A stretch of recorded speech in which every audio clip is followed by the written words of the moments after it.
पाठीमागची यांची भावना काय आहे? म्हणजे खरातान करवी जर कोणी अशोक खरातच्या हातून कोणी तंत्रमंत्र विद्या करू पाहते, कोणी अघोरी विद्या करू पाहते, तर तो कोण आहे? असा कोण असेल की ज्याला काही फायदा होतोय? काय नेमकं हे घडत होतं?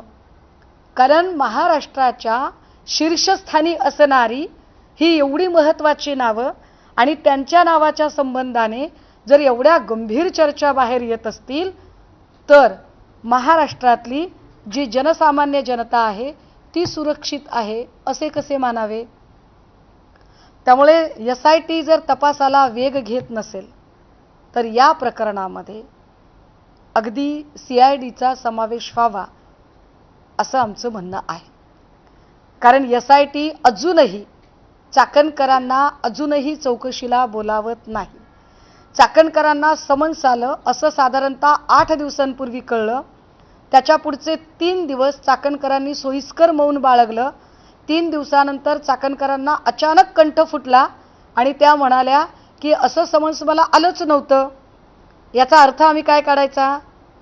चाकणकर SITला बोटावर नाचवतायत का? चाकणकर सांगू पाहतायत का की माझा पाठीराखा इतका मोठा आहे की SIT आणि या सगळ्या यंत्रणा याचा मला फरकच पडत नाही? की याचा दुसरा अर्थ काढायचा की लोक दबक्या आवाजात म्हणतात की बाबा SIT प्रमुखांची आणि चाकणकरांची चांगले गुड रिलेशन आहेत?